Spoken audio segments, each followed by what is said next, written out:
Shirikisho la mpira wa miguu nchini Tanzania TFF limethibitisha kuwa limesitisha rasmi mkataba wa kocha mkuu wa timu ya taifa ya Tanzania Taifa Stars Hemedi Suleiman Morocco.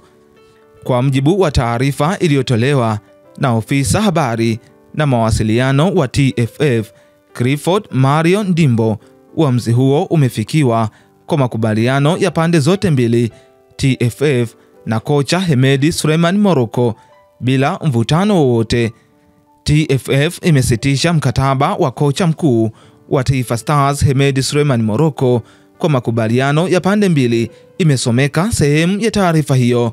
Baada ya hatua hiyo, TFF imemtangaza kocha wa Singida Black Stars Miguel Angel Gamondi kuwa kaimu kocha mkuu wa Taifa Stars. Mazungumzo kati ya TFF na uongozi wa Singida Black Stars yamekamilika kuhusu jukumu jipya la kocha huyo kuiongoza timu ya taifa.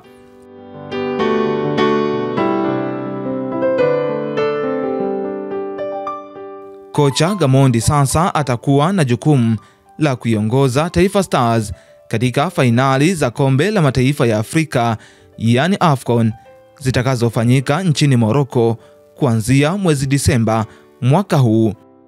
TFF imemshukuru kocha Hemedi Suleiman Morocco kwa mchango wake katika kuiongoza Taifa Stars, hususani katika kipindi cha kufuzu michuano ya AFCON, na imemtakia mafanikio mema katika shughuli zake zijazo za ukocha.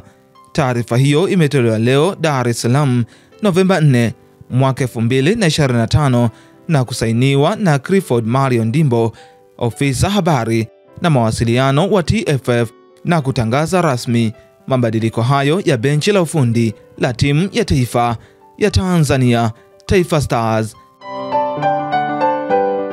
Endelea kuifuatilia BMTV Tanzania.